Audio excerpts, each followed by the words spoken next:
Hello, everybody. Welcome to the Big Me Kickoff. I am your host, Kevin Noon. It is 1:30 here on Wednesday, February 2nd, National Signing Day. And it is quite a phenomenon that we're not really going to talk about National Signing Day because with the advent of the early signing period, most of Ohio State's class was already signed. So for the sake of being thorough, Omari Abor, Carson Hinsman have both signed today. That closes out Ohio State's class of 2022. Kristen Miller ended up staying in state with UGA, which seemed to be kind of the belief of what we would have there. So there you have it. I'm self-producing today, so I'll do my best to find out why, from where I'll punch the questions in. So, we'll do the best that we can there. I have a rough agenda of what I want to talk about, but as always, this is your show. I put it on you to ask the questions. I'll do the best I can to see them, answer them. There's some questions that don't have answers. There's some questions that do have answers, and we'll kind of go from there. Um, uh to nutty Buckeye Tony may be lurking. I didn't really talk to him about my doing this show. I thought they were still doing daily Buckeye weekly shows. I'll have to check into that one, so I will let you know on that one, nutty Buckeye. But it's my understanding that they're still going daily, so there you go. The big news, as we kind of talked about in the headline and everything else, what is going on up north? Jim Harbaugh potentially going to take the NFL job that we all thought that he might. I mean, granted, we all had him kind of pegged to different teams, whether it be the Las Vegas Raiders or the Miami Dolphins. It appears to be the Minnesota Vikings.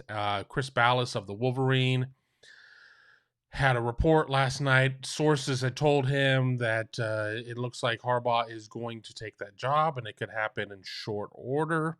Um, I think there always was this belief that Harbaugh was more of a NFL guy than an NC2A guy. Certainly tasted some success in the league, and then comes back to save his alma mater. We can kind of talk about his legacy in a minute on that too. Again, I have some notes put together that I'll kind of go through. Kind of intercut your questions in there with it. I'm marking things as I see them come through. As I look at Jim Harbaugh's record, he was a 68.8% head coach in the NFL game. He 49-22-1.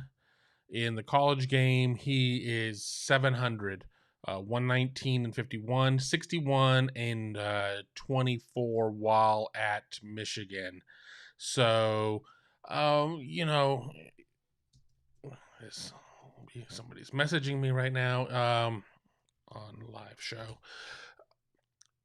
He's had success at all of his stops. Granted, I think that you can kind of say that in terms of his college successes, some of that was predicated by earlier stops. And then at Michigan, he's on the right side of 500. 61-24 isn't terrible. I mean, they finally do break through against Ohio State, to much of the chagrin of everybody who's watching this show right here. But, let's kind of go through, with his 4 years at San Francisco, they win the NFC West for 2 years. They go second in 2013. They make the NFC Championship game twice. They lose Super Bowl to Baltimore. So, it really kind of came easy there. And then the fourth year was kind of just a meh year, and then he was gone. So he'd be taking over a Minnesota team that has not won the NFC North since 2017.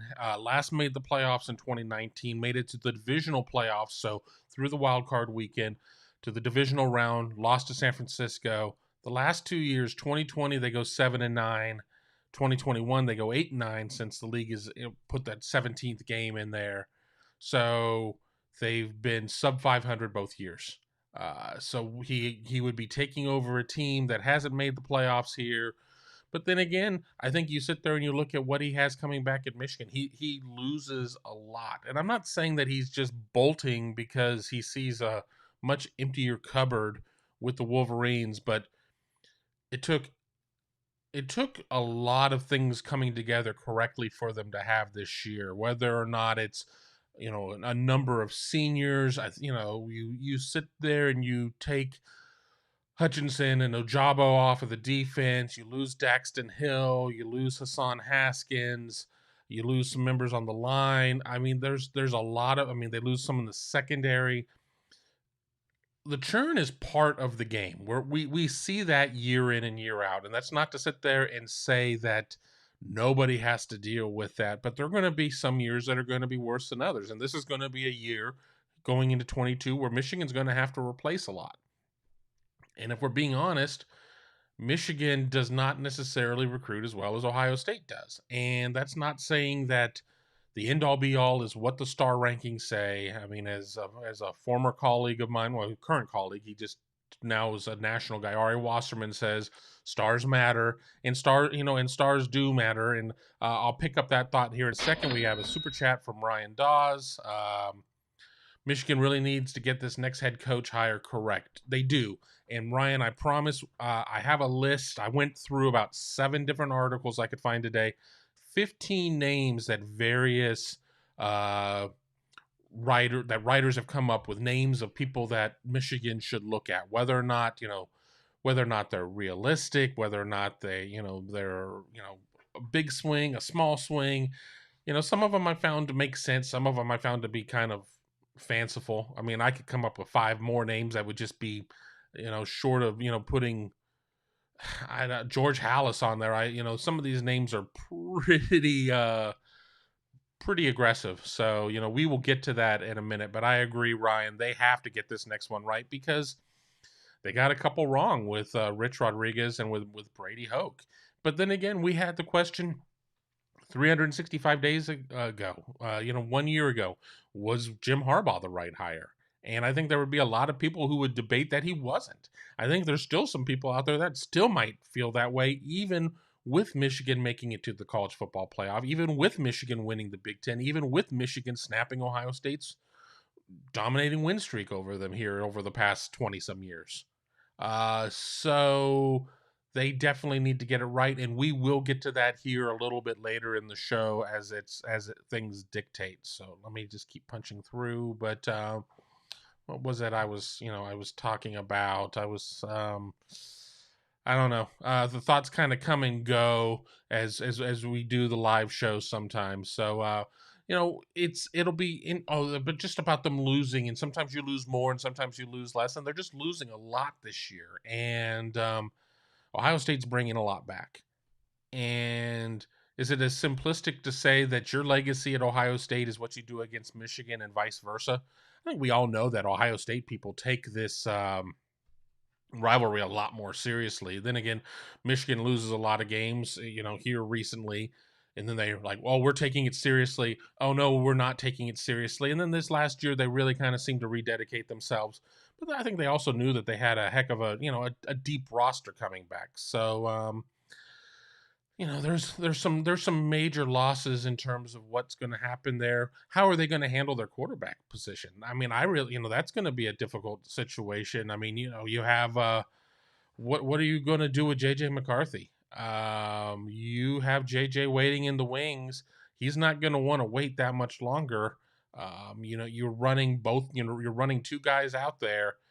Are they going to be able to keep doing that? Who are they going to be throwing it to? I mean, the one thing I'll say for Michigan is they did it without necessarily, when Ronnie Bell went down, they really did not have a marquee receiver, somebody that you look at and you're like, wow, that's, you got to guard Jackson Smith and Jigba. You need to be aware of what he's doing. Nebraska had that transfer from the FCS ranks. He scored a long touchdown against Ohio State. You need to keep an eye on him. You need to keep an eye on David Bell out of Purdue.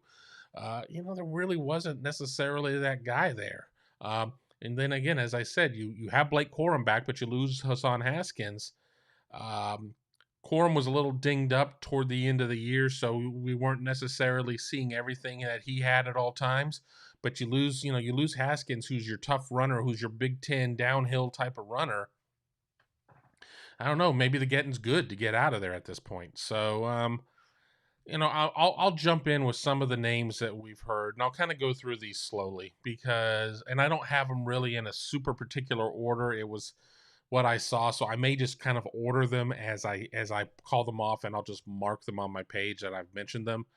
I think a lot of people think that there's the chance that they could stay in house, and if they do that, that means Josh Gaddis, potentially the offensive coordinator, the winner of the Broyles Award.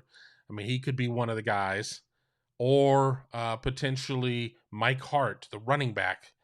Mike Hart in his mouth and how they were going to beat Ohio State and blah blah blah, and then they go 0-5 during his tenure. Mike Hart. I will start with him because he seems less likely to me. He had a little bit of a run over at Eastern Michigan. He comes back home. He truly is that Michigan man. But are we looking at a situation of where you need that guy that is encapsulates your program, that whether or not he's an alumni or however. Michigan people were getting pretty fed up with Harbaugh leading up the first 6 years. And it just kind of seems kind of crazy to me that they would just say, well, this was such a successful year in 2021. We're totally back on board needing to have an alumni, have a former player on board, and kind of going from there. So, let's move to Josh Gaddis, the offensive coordinator. He wins the Broyles Award, nation's top assistant coach. The funny thing is, and I've said it here on maybe on my show, maybe on Buckeye Weekly or Morning Scoop, I feel that the wrong Michigan coach won the Broyles. It should have been Mike McDonald, the defensive coach, the defensive coordinator, who's now back in the NFL ranks with Baltimore. He was basically a one-year rental. And then when Baltimore parted ways with its defensive coordinator, Jim gets a call and is like, hey, bro, I need my guy back. And now he's the DC with Baltimore. And, I don't know. I mean, Josh Gaddis was as much on the hot seat as anybody for antiquated offense or whatnot. He'd never been a play caller before he got to Michigan, was a play caller at Michigan. Hasn't been a head coach. That really seems like a tremendous audition. Players love continuity. I'm sure that if you go up to Ann Arbor and we're still speaking on speculation. Jim Harbaugh is still there. But if he doesn't get one of these NFL jobs, how the hell does he return? And we will get to that. We will get to that here later in the show on that discussion. I don't want to get onto too many things. The only thing that really can derail me are super chats at this point. So you have Josh Gaddis, somebody who doesn't really have any head coaching experience, who certainly was in a bit of a hole in terms of what people thought about him, and then they have a good year, and suddenly now he's just as head coaching material. Yeah, there is a reason why he didn't get the UVA job. He hasn't necessarily shown anything to me that he's a head coach. So I don't know.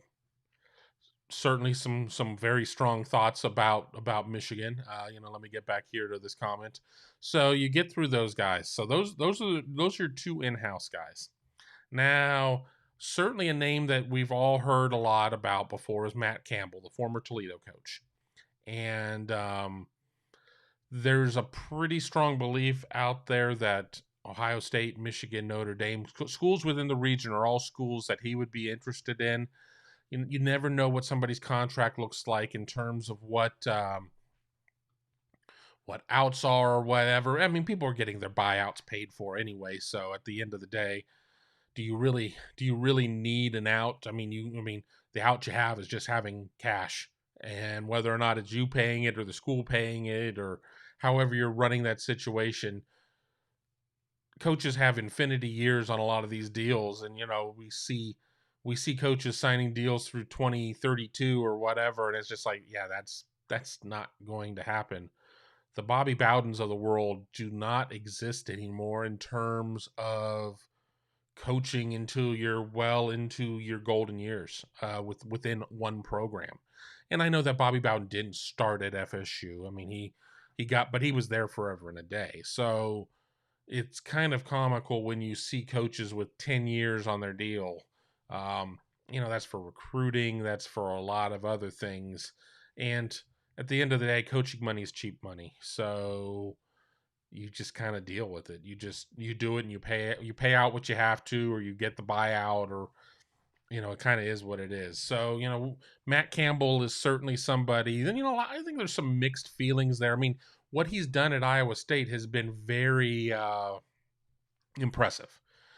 To take an Iowa State program that hasn't necessarily been perennial power. Obviously Ohio State current analyst Paul Rhodes was there for a while. They were able to do some things under Paul Rhodes. Iowa State is good to rise up and knock off at Texas, maybe knock off at Oklahoma now and then. But it's just not a team that's necessarily going to be routinely in the mix. They're not in a great recruiting area. The state of Iowa, I mean, here as of late, has had some guys. Xavier Nwankpa, who's going to Iowa, is fantastic. Caden Proctor is, a 23. He's fantastic as well. But you could have one or two fantastic players there. What are you going to do from 3 to 25 in your recruiting class? Are you going to be recruiting Nebraska against Nebraska? I mean, are you recruiting the state of Minnesota? I mean, you're going to have to try and get into Illinois. So there's some challenges there. So what Matt Campbell has been able what Matt Campbell has been able to do at Iowa State has impressed me, but I don't know how well that's going to translate to a program that you are expected to win every game. And that's just what it comes down to. Whether or not, an Ohio State fan can sit there and look at Michigan's like, yeah, good luck winning every game. But I think the expectations amongst Michigan true football fans is that you're supposed to win every game. And I don't believe that those are the expectations in Ames. Win a Big 12, fantastic. Knock off one of the top two teams who are both leaving for the SEC here at some point. That's fantastic. Certainly beat Iowa in the Cy-Hawk Trophy. That's fantastic. But 12-0 isn't necessarily realistic there. Getting into the college football playoff isn't necessarily realistic there. So how do you step up into those roles? And not to keep belaboring the point, we're going to talk more about Matt Campbell and a couple guys than we are some other names because they just don't make any sense.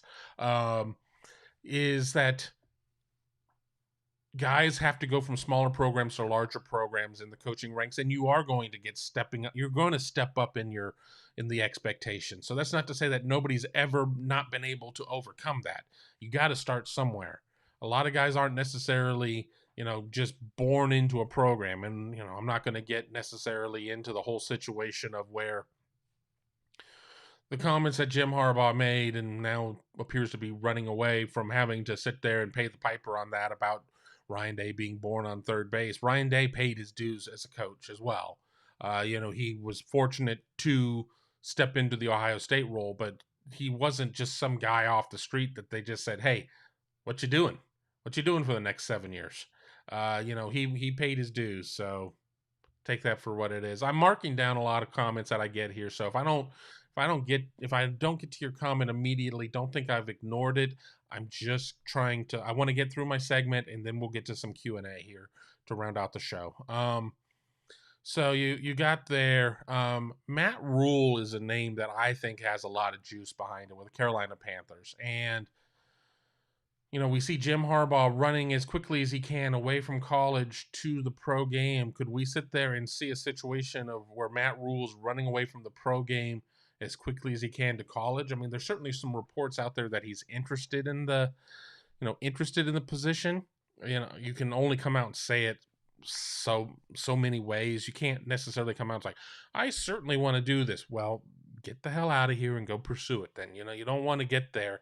Once again, getting back to the question of what happens if the stuff with Minnesota falls apart, how does Jim Harbaugh go back to Michigan? But we'll get to that in a second. So I think Matt Rule is the most interesting name of the realistic names on the list. Matt Rule was a much better college coach than he is an NFL coach, and I think he could have some success there. I don't necessarily remember what his recruiting prowess is. I think it's your ability to put a staff around you, and that's going to be a big question of what's going to happen there. You kind of, you get off of the college carousel for a couple of years, and who are your people? What is your coaching tree? Who's going to follow you? I mean, I guarantee you that there are going to be a lot of assistants that are going to be like, yeah, I would love a shot at Michigan, because even if it's a 3 or 4 year pit stop, I mean, one, you're going to be paid pretty well. Two, I mean, you're going to be playing at the highest level of the college sport. And three, I mean, love them or hate them, and there's not many people on here that love them. It's still it is still Michigan. I mean, it's still one of the names out there that everybody knows. So, there's something to that. Going through this list, Dave Aranda is a name that's very popular over at Baylor. I don't see I don't see that necessarily working out. Dave Aranda is building something in Waco, and I don't see an immediate jump for that. I can assure you that the Big 12 is a lot more winnable than the Big 10 is right now. I'm going to jump in quick with a super chat from Philip Pulio. You're the man, Kevin. Don't let Tom and Tony pick on you about Burger King. They should have found you better food. Jerks. Absolutely. Philip, I would give you a $10 super chat if I could for having my back on that. Burger King sucks. But yeah, Tom and Tony they're big teddy bears. They bark a lot, but they're big teddy bears. Don't let them fool you. So I want to go here to Dave's comment. Aranda is Tressel with attitude. I don't know. I haven't necessarily. I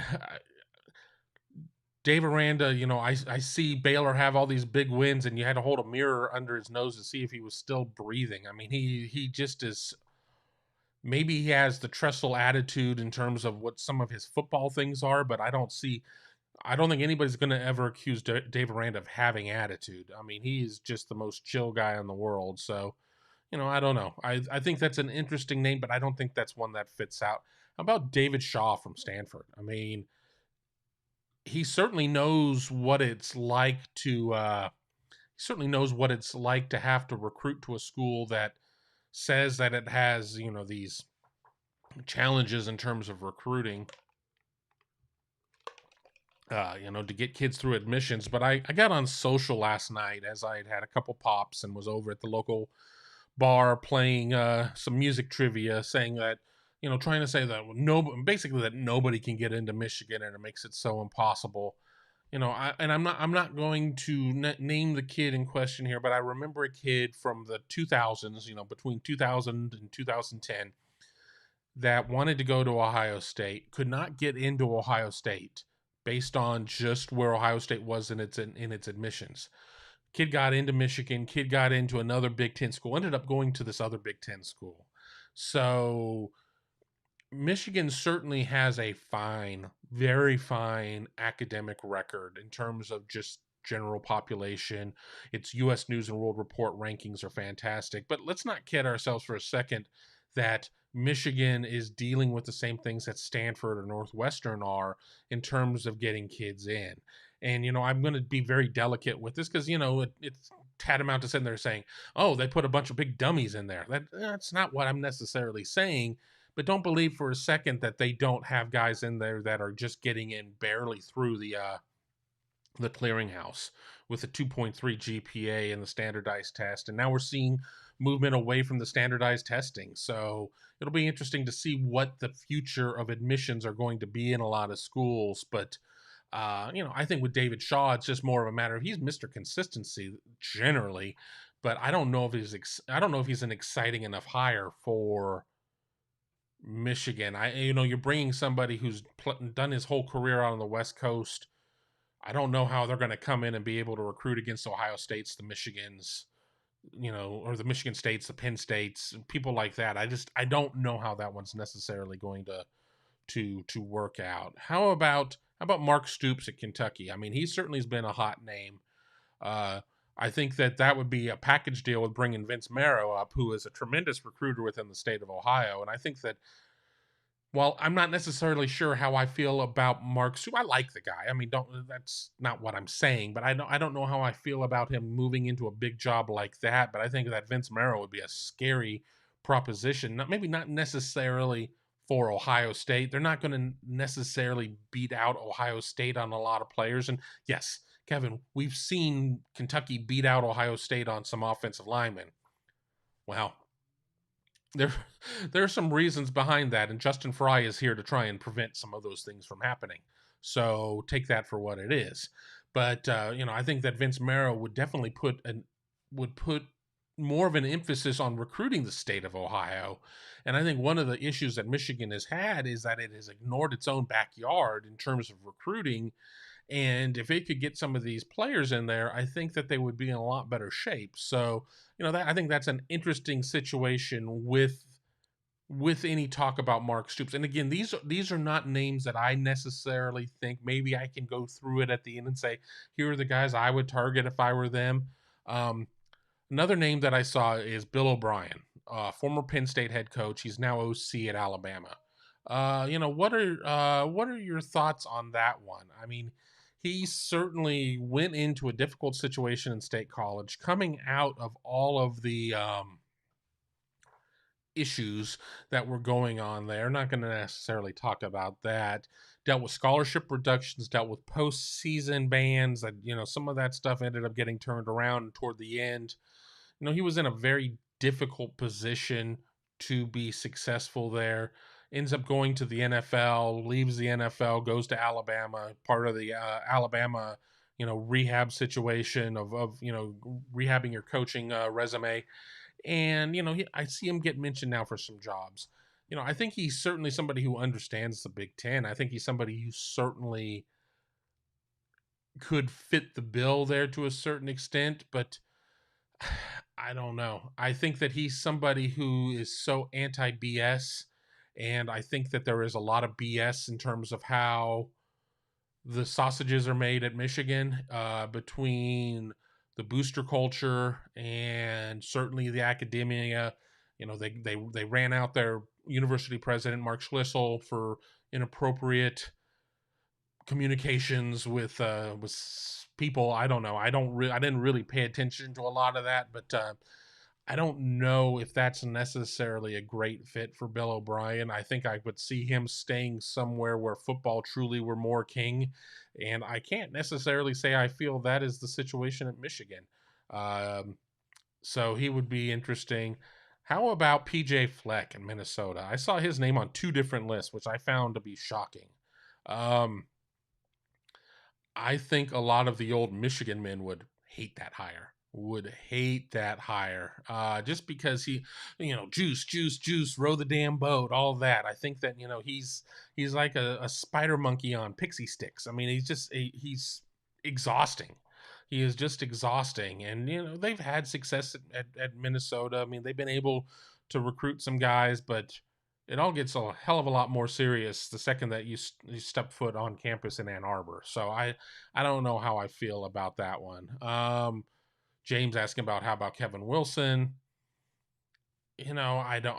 I think that there's still the questions of his departure from Indiana and the situation that led up to that. I couldn't necessarily see Michigan making that kind of move. I did not see him on any of my lists. So take that for what it is. I mean, that would be something to leave the Ohio State staff and go immediately behind enemy lines. Another name that I don't have on my list that I've heard people talk about is Jeff Hafley from Boston College. I mean, he's been separated from Ohio State for a couple of years now. I think of any of the names that are out there, that's one that certainly would scare me the most. I don't know necessarily what Hafley would be able to do recruiting every position and everything else from that. I mean, he was, a tremendous recruiter in terms of the 1 year he was at Ohio State when it came to certainly defensive backs and things along those lines. And I that's a name that if I'm an Ohio State person, I don't necessarily want to see. Another name in the Big Ten that I saw mentioned, I have a couple more names from the Big Ten, because apparently some of these lists just went right through the Big Ten roster and just like, yes, yes, no, no, yes. Tom Allen at Indiana. Now, Tom Allen just lost his running backs coach, McCullough, to Notre Dame. We've seen some successes in Bloomington. We certainly have seen some setbacks in Bloomington. 2021 was a colossal setback, just not a very good year. I was, I was kind of surprised to see his name on that list. The one I wasn't surprised to see was Pat Fitzgerald from Northwestern. Now, I don't see him ever leaving Northwestern. I don't think it's a money issue that, Michigan can certainly offer more money. I mean, but I don't think that it's a case of where, oh, I'm really just pissed off because I'm not getting paid enough. I'm going to leave my alma mater to go do this. We see coaches leave their alma mater. We saw Luke Fickell leave, and he's certainly a name on this list, even though I think that's one of the most far-fetched names on the list. But I certainly don't see it in a situation of where he goes within the conference, just across the lake to Michigan to take them on. I don't see that one happening. I could see a world we live in where maybe Pat Fitzgerald gives like the Bears job a try at some point. And from what we've seen here recently, that Bears job is going to be open every couple years. So he's got several more bites at that apple. So I don't know. Somebody asking here about Marcus Pope is asking about Tom Herman, and so is Dave. Dave is asking about him as well. I think he's going to get his shot. I don't think his shot's going to be such a high-profile program. He was not able to get it done at Texas, obviously.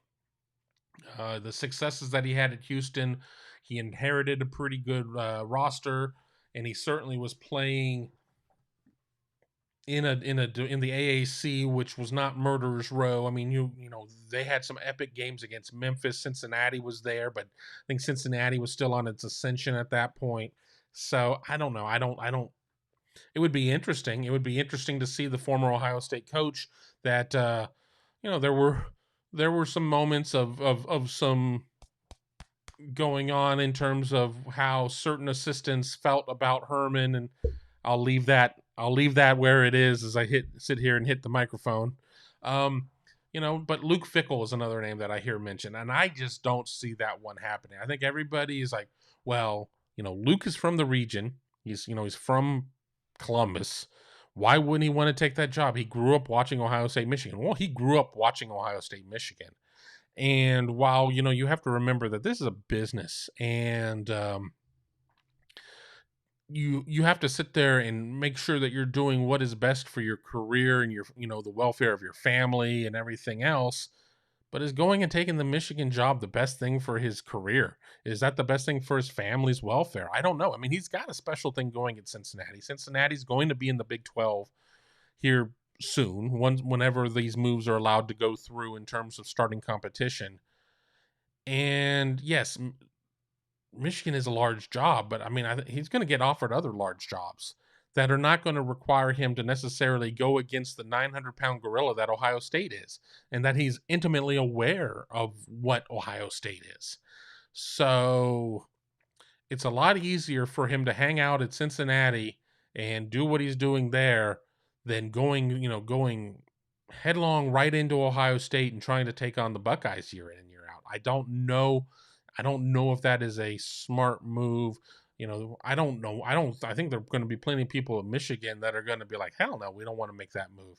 And yes, I know that, I know the history of Bo Schembechler being hired out from under Woody and so on and so forth. And, people would love to write the screenplay about how Luke Fickell could be Bo Schembechler 2.0, but Bo is Bo, and I don't necessarily see anything being an apples to apples comparison to that. So, just a couple other names: Eric Bieniemy of the Kansas City Chiefs, who's been mentioned in a lot of NFL hiring circles. I don't necessarily know what the lore is there. I've seen Dabo Swinney's name mentioned from Clemson. He's going anywhere. It's going to be Alabama, and truthfully, right now, he needs to sit there and show in 2022 that 21 was an anomaly. Let's see what he looks like without Tony Elliott, what he looks like without Brent Venables. He's still going to have some dudes down there, but I don't know. And then, of course, you can't have a job search without the John Gruden type of name out there. What about Lane Kiffin? Well, Lane Kiffin has gone and portaled himself half a roster down there to Ole Miss. I think he's happy there at Ole Miss. I don't see that being a long-term hire for the Rebels, but I don't see them making that type of move, and I just don't think that. I still think that there's enough concern out there about Lane Kiffin being kind of a wild card, and I'm gonna punch on this one here. Why I don't think Brian Flores for a multitude of reasons. I think Lane Kiffin is just too much of a wild card. Michigan wants to have something that's. I mean, I think Jim Harbaugh was too much of an odd duck for a lot of Michigan people. Bringing in Lane Kiffin, holy hell! I mean, that would be even worse. So I don't know, and that's not to say I don't think that Lane Kiffin couldn't have success, but I just don't think that's a good situation. Brian Flores was mentioned on the Ask the Insiders board over at Buckeye Scoop. And, first of all, I didn't mention this one because I thought it was the most obvious of there. I mean, certainly people jumped in, which I appreciate. Brian Flores is suing amongst parties, including the NFL, the Miami Dolphins. The Miami Dolphins are owned by Stephen Ross. Stephen Ross is the largest donor to the University of Michigan. That just seems like a terrible fit. Additionally, Brian Flores has zero ties to the NC2A game. Zero. Since he played at Boston College and then has gone straight to the NFL. I don't know. I mean, just because he's a name that's in the news, why is he suddenly this great fit for Michigan? And why would Michigan want to hire a coach that's in the middle of pursuing a lawsuit? And this has nothing to do with believing the validity of the lawsuit or not. This has to do with his attention is going to be split. He's going to be paying attention to his ongoing litigation of what's going on there and taking away from his time of coaching a team and leading a program. So, that just seems like a bad situation. So I just don't think, between the Stephen Ross, between everything else, he just needs to kind of see where things go from there, and we'll see what happens. I haven't even necessarily read all the parts of the suit. All that stuff broke while I was out last night playing music trivia. No, we didn't win. We came in second. No, I didn't use Shazam either. Maybe we would have won if I would have. Mark is asking about Brian Kelly. Well, at least Brian Kelly could give up the fake Southern accent if that's the case. But no, guys aren't going to just jump all of a sudden. I mean, he just jumped to LSU and uprooted everything. I mean, I think he wants to see how he can compete there. He probably has less constraints around him at LSU than he would at Michigan. So I don't know. So we certainly have gone through some names here, and I'm going to kind of go back, and then I'm going to start kind of hitting some questions. Situated. I heard Tom Brady. I tweeted that last night too. I said, well, Tom Brady's unemployed. So, why not? Everybody in the world, has always been like, well, why doesn't Ohio State go after this former player or that former player? Well, why doesn't Tom Brady go lead the Wolverines? He doesn't need that. He doesn't need that heat in his life right now. There are very few guys that just step in from being an active player, almost immediately going into being a coach and then having success. Mike Vrabel came into the Ohio State coaching profession the 1 year of Luke Fickell as head coach at Ohio State, stayed around for a little bit, and then, he's been on an upward climb. Obviously, he's the head coach of the Tennessee Titans, but that's the exception. That's not necessarily the rule. A lot of people here throwing Mike Hart's name in here. Yeah, he certainly was somebody I mentioned right at the start of the list. Josh Gaddis, Mike Hart. I don't necessarily understand why there's this candidacy for Mike Hart. I'm not up in Schembechler Hall. I don't necessarily know the dynamics of the team, but it seems like a pretty tremendous jump in responsibilities for somebody who's still very young in the profession. So I don't know what the situation is. I mean, it would be just funny if people sat there and said, oh, well, it's because he's just a player's coach. Well, you know what you need to do, though, is you need to win some damn games. You need to be able to lead a program. You just don't need to be, well, he just really relates with the guys because, yeah, he's almost the same age as them. And as somebody said, as Sage said, no, this is not official yet. The Harbaugh there's not been a release by anybody, but again, as I said at the top of the show, off of the report from Chris Ballas of the Wolverine, cited sources that are saying that he will take the Minnesota job. I know that this morning that there was an interview with another candidate for the Minnesota job, but there seems to be a lot of belief that this could go forward, and it's something that could be consummated here pretty quickly. And instead of waiting until the news comes out, and let's kind of have the conversation right now, because it brings us up to the next question, and then I'll get to your questions. What does this mean for Ohio State? Are you happy to see Harbaugh potentially leaving? Are you sad to see him potentially leaving? Are you indifferent? I mean, what is your thought on that? I mean, if you believe that 2021 was a fluke, and you believe that Harbaugh doesn't necessarily have what it is to lead Michigan to sustain success, I mean, you've got to probably look at this as bad news. What happens if Michigan, what happens if Michigan suddenly makes a good hire? What happens if they get Dave Aranda? What happens if if that ends up being the hire? If the position comes open, again, I need to speak a little bit more in the hypothetical. Nothing's open at this point. But what happens if they get Dave Aranda, and he even if he leads them to like being 50-50 against Ohio State, it's kind of a win one, lose one, win two, lose two type of situation, and it really kind of it really becomes a more competitive series. I mean, when you could see on the other side that having Jim Harbaugh there could potentially just lead to, okay, well, they're going to win once every blue moon. Elsu Zabo, I'm sad to see him leave. We owe him a whooping. I edited that one a little bit for you. Marcus doesn't want to see him go. Marty believes that the rivalry would become boring again. A dog named Brutus, I'm indifferent, but I wanted to see his face in the shoe. Situated, I want to play him again. This loss stung badly. Mindy would love to see him get screwed over and have to come back to Michigan. We'll get to that one in a minute. Mike Ferguson wants to bring back Brady Hoke. Sure, why not? I mean, at least he knows the lay of the land there. Dave wants to sign him to a lifetime contract. David Greenshield wants to get revenge against him as well.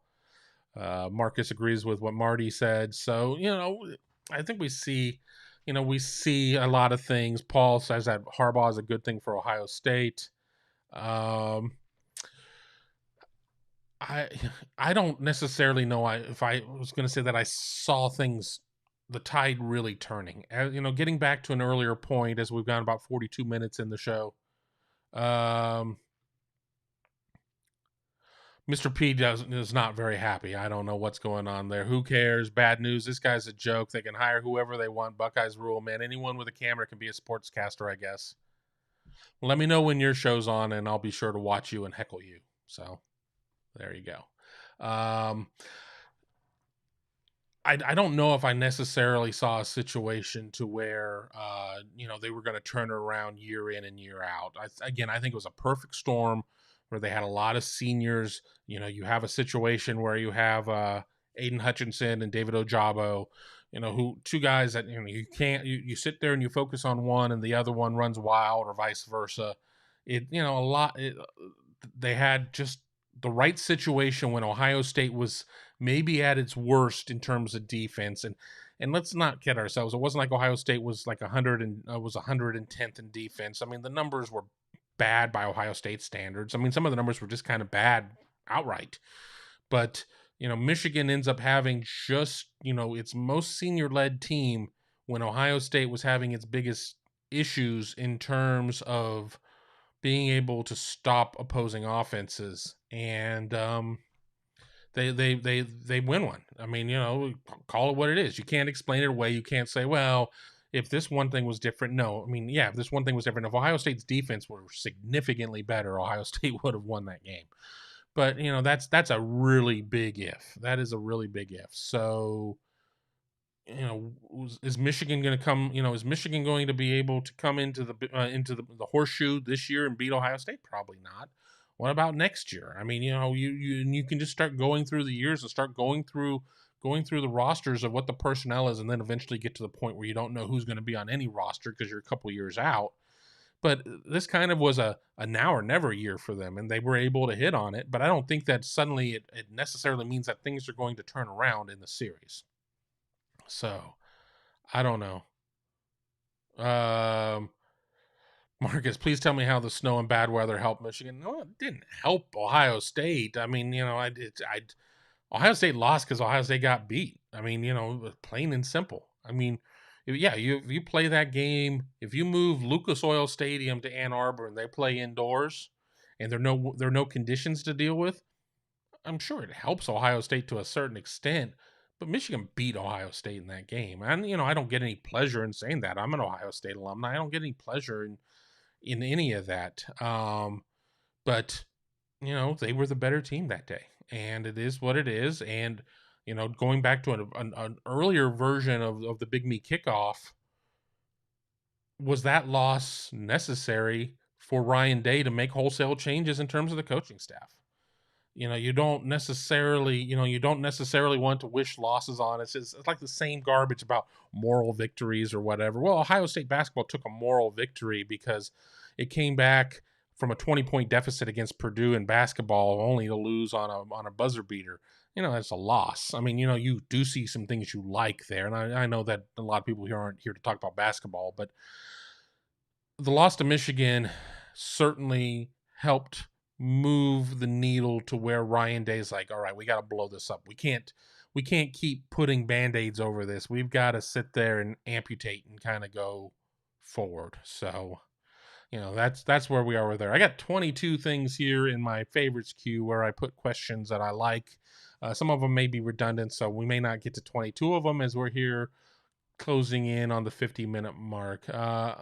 Odysseus 2002.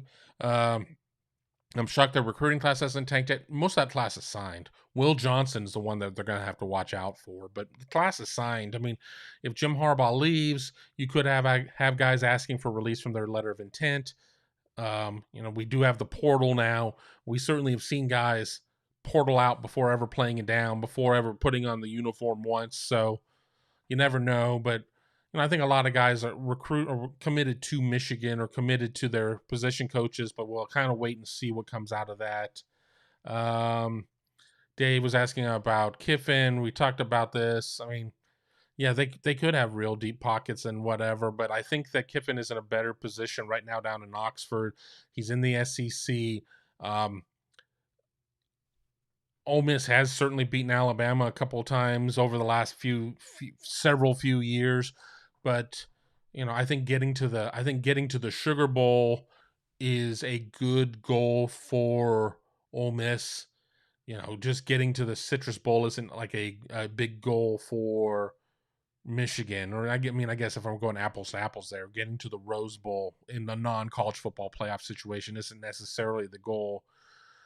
Plus two, I think Kiffin's too much of a wild card. I think Kiffin still has a little too much young Kiffin in him, and Jim Harbaugh was too much of an odd duck for a lot of people at Michigan. I think that Lane Kiffin would probably end a lot of the old donors there. Glad that the Bears didn't hire him. Yeah, we'll be unfortunately that Bears job could be coming open again in a couple years. I mean, until they fix a couple of things, I'm not convinced that anything's necessarily going to work. I'm hoping for the best. I like Justin Fields. I'm a Cowboys fan. I've said that time and time again. I'm sorry. I'm becoming a Bengals fan. I really like Joe Burrow, and they certainly have a lot of Buckeyes there. But I've never had an issue with the Bears, so I'd like to see them have some success. Dave is asking who scares me. I think I could be scared of Dave Aranda. I think I certainly could be scared of a Jeff Hafley. I wouldn't necessarily be super thrilled about a Bill O'Brien. I did see some people who kind of question my belief on there. And that's fine. It's all up for interpretation. I don't know. I mean,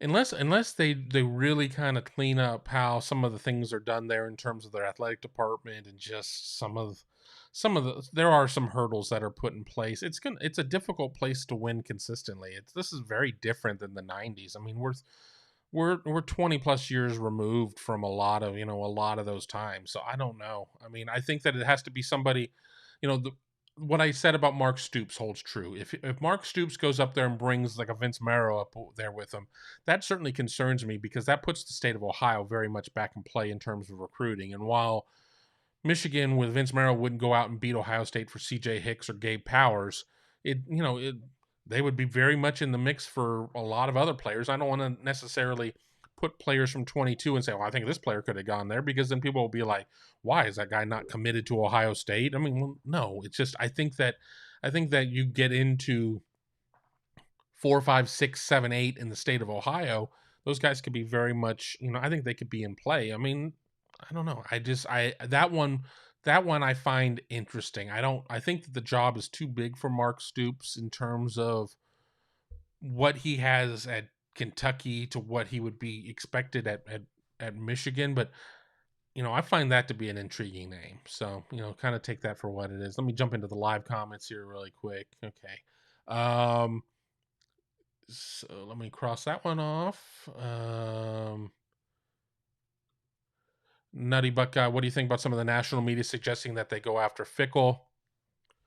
I mean, it's a natural type of progression. He's there at Cincinnati. Why wouldn't he? I mean, it was kind of the belief he didn't get the Notre Dame job, so even if Marcus Freeman struggles a little bit at Notre Dame, that job probably isn't going to come open for a while. So, why stay at Cincinnati? I mean, so it's just a natural name, but I don't see it being a good fit. I just don't see that being something that's there. I mean, Luke didn't want to leave Ohio State really when he left to go to Cincinnati in the first place, but at some point you've got to get pushed out of the nest and say, if you're going to be a head coach, you gotta do this here at some point. And and he went into a good situation at Cincinnati, and obviously them coming off the college football playoff, their stock is never going to be higher than it is right now. I don't know. I don't know if you parlay that into that job, a job where, I mean, again, it wouldn't be the first time in the history of college football that a coach was coaching at the rival school of his own alma mater. I mean, it's a business, and you've got to just kind of look at it that way. But I just don't think that Luke Fickle's wired that way to want to take on that job. And that's not a, oh, I'm not saying he's opposed to it because he's, has this disgust for Michigan or is scared of that job or whatever. Why put yourself in that situation if you don't need to? Take that one out.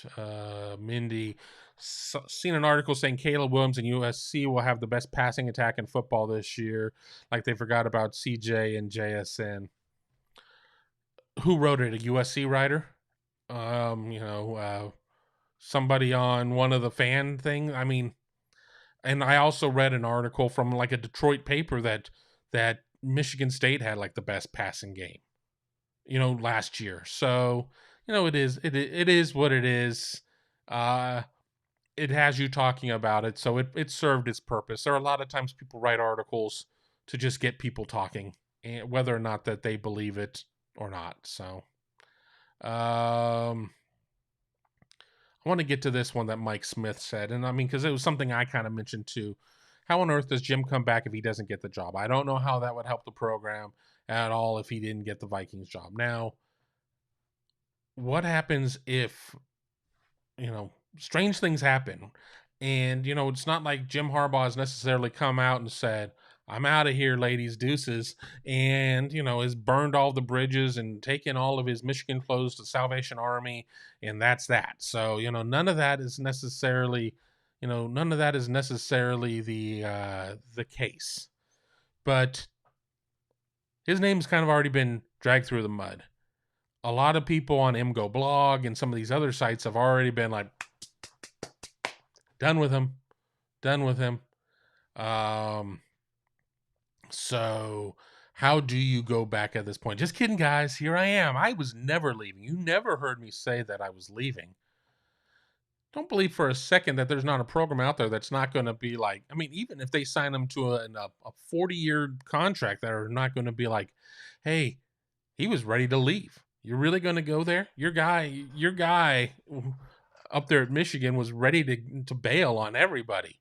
You know, the fact that he is doing an interview with Minnesota on National Signing Day, and I understand Michigan's class was the hay was in the barn there too. So it's just Wednesday up there, but it certainly sends a really crappy message. It's a really crappy message of, yeah, I'm in this for me. To hell with you, and best of luck where you land. So I don't know. I don't know how he bounces back if, for whatever reason, that doesn't happen. Then, of course, there are the people who think that he could parlay Minnesota into the Miami job. Certainly, the Stephen Ross situation. Miami's a bit of a hot potato because of the Brian Flores lawsuit right now. But and the thing is that Stephen Ross came out and said, I'm not going to be the guy who takes Jim Harbaugh away from Michigan. But if Jim Harbaugh decides that he's leaving Michigan, the conventional belief was 24 hours ago that, maybe the Dolphins get on board, because then at least at that point, it's like, well, now we really just want to go get him. Sage Ohio saying LA Times, which I think was probably in reference to this article about the USC passing game. That's ridiculous. They're selling papers. I mean, whatever. Um, and that's nothing against what I've seen out of Caleb Williams and some of the guys that they have out of there, but there's a lot of popping off there about a team that has been a perennial kind of team since Pete Carroll. Clay Helton really just dragged that program into boredom, and now that they've got this coach, in Lincoln Riley, they're going to be able to suddenly turn around year one. It's going to be fantastic. They better have the best passing game in the nation, because they still have Alex Grinch as their defensive coordinator. And I haven't seen anything out of Alex Grinch that has necessarily been stellar. There obviously were there were some issues at Ohio State.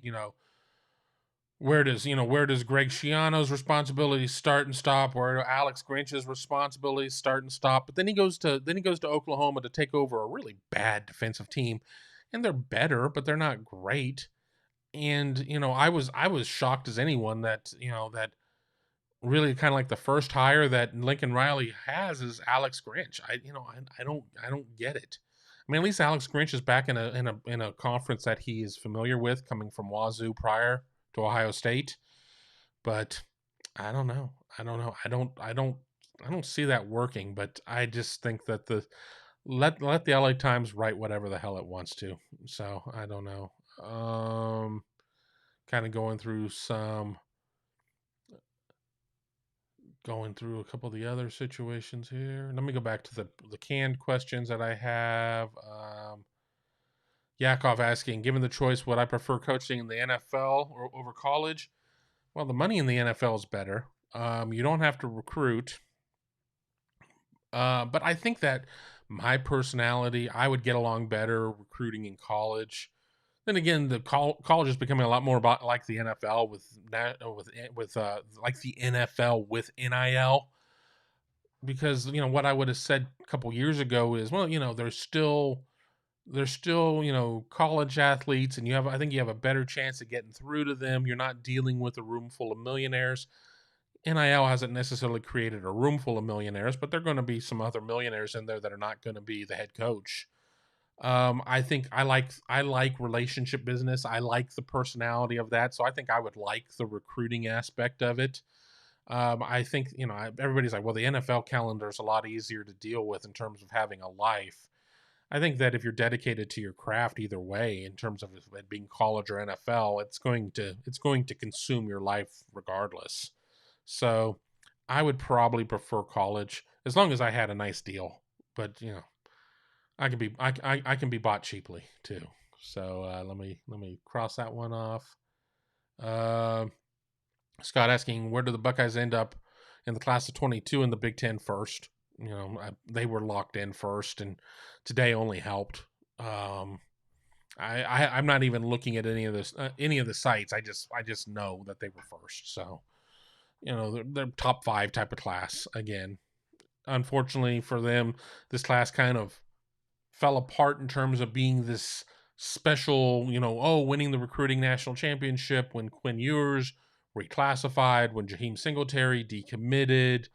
They certainly lost some momentum with some guys down the stretch. When you lose out on Zion Branch, when you lose out on Xavier Nwankpa, it didn't necessarily end up being the special class, but I think it's going to be a fantastic class. I'm very excited about a lot of the players in that class. Answered that one. Will the next Michigan coach be born on third base? Might be getting thrown out at third base. I don't know. Dog named Brutus. Aranda has the attitude for the Big Ten, but does he want the expectations of the delusional Wolverines? Certainly aren't those expectations at Baylor. Baylor could sit there and go 11-1, and I think everybody the next year would be like, God, I hope we can go 10-2. So, I don't know. I think he's a tremendous coach. But it's all about situations. So I just don't know. I don't know. Let me drop that one. El Suzabo. Coach Knowles said today on 97.1 that Urban was at OSU today. Urban peeked into Knowles' office, said, "Hi, Jim, you better beat Michigan," and walked out. Knowles' first time meeting Urban. Yeah, I didn't get to listen to the radio show today. I was prepping for the show. I actually put notes together. Just how much I love y'all. I put notes together so I wouldn't be winging it. So, yeah, that's something. That's something. So, I think you want these new coaches. I mean, Tim Walton knows it as a former player, but I think you want these new coaches to know from the top down and everybody else around that it's about beating that team up north. So I think that's hilarious. I think that's a hilarious story. I like that a lot. Cross that one out. Matt Campbell's the James Franklin of the Big 12. Very overrated, but rumored for every open job. Penn State has a lot of advantages that Iowa State doesn't. But I understand the point that you're making about him being rumored for every job. I don't know if I'd say he's very overrated. I just think that they haven't been able to break through. And, when you can't necessarily do that with like a Breece Hall, what's going to happen when you don't have him? When you don't have a Brock Purdy. So, I don't know.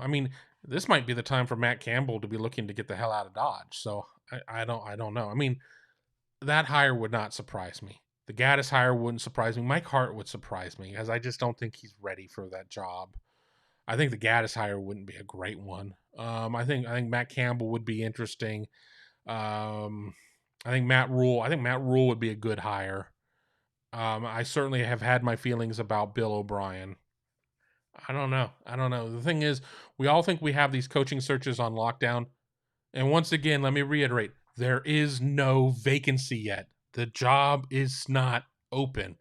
Unless something has happened, I closed my Twitter for the show, so unless something has happened, the job is not open at this moment. But, again, going to the report from Chris Ballas of the Wolverine, used to work with him in the Rivals Network, it sure sounds like it's going to move forward and happen. So, kind of take it from there. Let me kind of go through a couple more things right here. Jim will not fail in the NFL. He will be in the playoffs next winter. All right, let's say he does take the Minnesota job. Again, the team goes 8-9, so it's not like he's looking at a team that was 4-13. Where is he going to necessarily? What is going to be the difference? What is it that he is going to bring? Other than weirdness, what is it going to be that he's going to bring that's going to separate him from any of the previous coaches that they've had? Again, yes, he had tremendous success starting his career in San Francisco. The first 2 seasons winning the NFC West. The second season, despite going second in the NFC West, they go to the NFC Championship game. A 688 winning percentage, 49-22-1. But what is it about Jim Harbaugh that is going to put Minnesota over the hump. And I understand that they've had some front office changes. I understand Rick Spielman is out. So, they're going to, maybe they're going to have a different approach about how they put the team together. But again, I don't know. What is your definition of not failing? What does he have to go next year to say he didn't fail? Mindy saying that he's going to bring slumber parties to the NFL. That's fantastic. That is fantastic. So if they go 8-9, if they win 3 more games, if they go 11-6 based on a 17 game schedule, is that going to be the situation? Sure. I think that the NFC North, I think that there's certainly, I don't think the NFC East is suddenly going to get a lot better. So the NFC East is a 1-bid division.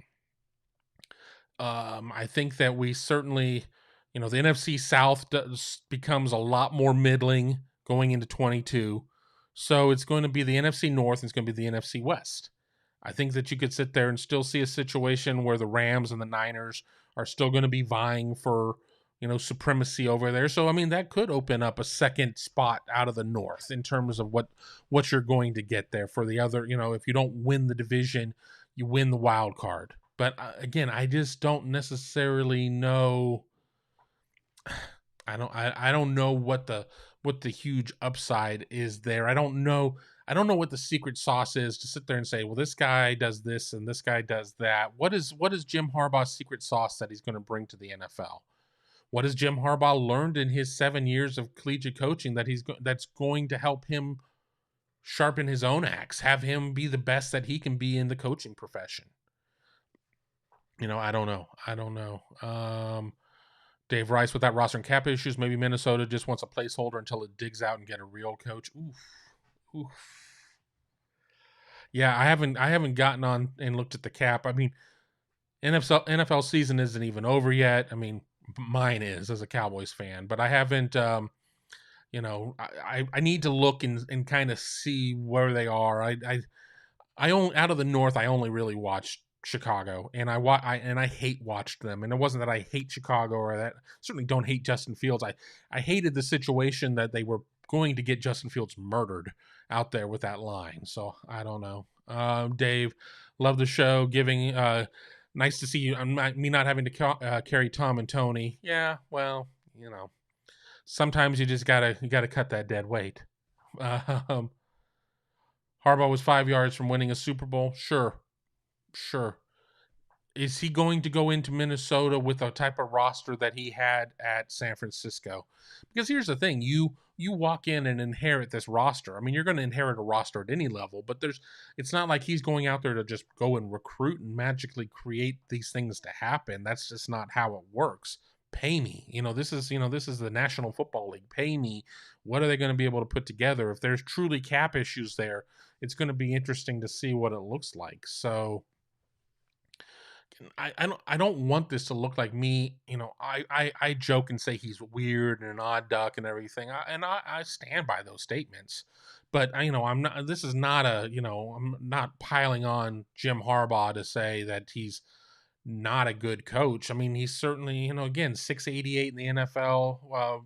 4 years he was there, 700 in the collegiate ranks. He's shown that he can win some games. I'm not saying that he's a bad coach. I'm just not sure what this, what is it that he's telling Minnesota ownership? What is it that he's telling the front office that he's going to do? Where are the changes? What is it that he's going to, say, well, I learned this during, what have you been doing since you last coached in the NFL? Well, I've been coaching this little football team. They're named the Michigan Wolverines. So what have you learned there? What is it that you can do, that you can bring into this system, into this organization to win some damn games and get us back to the playoffs and help us pay off this debt for this brand new indoor building that's still has brand new building smell in it? What are you going to be able to do? So, I don't know.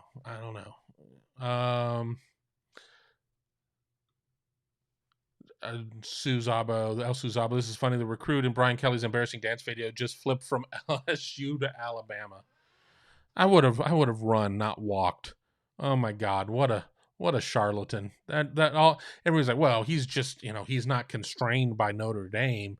He can be much more free. This is more of who he is. I don't know.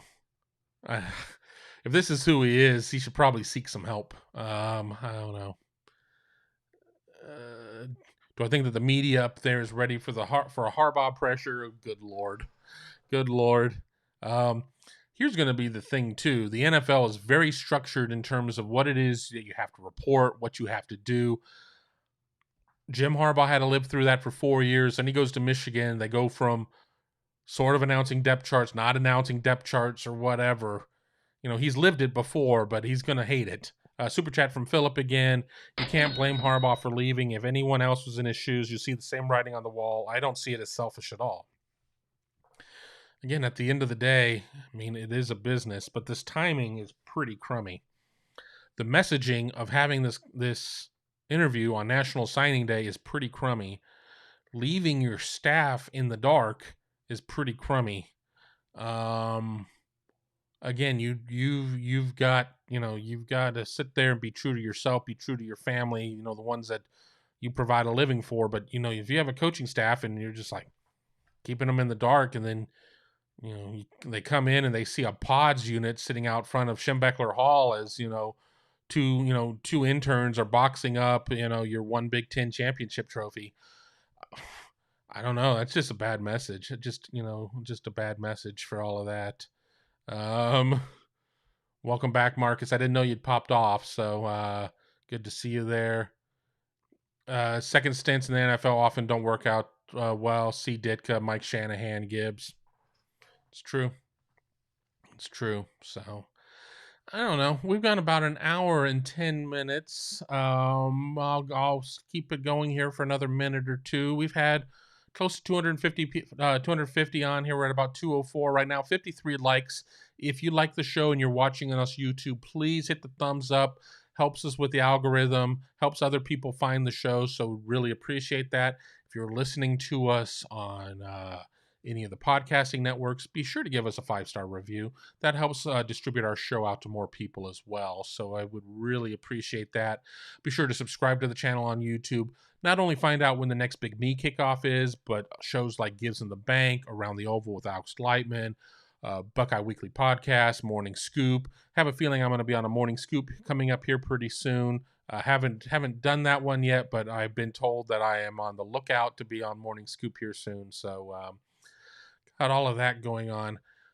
Been great talking with y'all. It's been a minute since we've done a live show, and I wish I could have given you guys some more heads up on here. I was trying to wait today out just to see if any news happened before that, but we got to a point where I decided that I needed to do the show if we were going to do it before people started winding down for the day. If you're in the state of Ohio, especially the northern part of the state, buckle up. Here comes the bad weather here soon. Columbus, we're supposed to get, 3 to 6 inches of snow.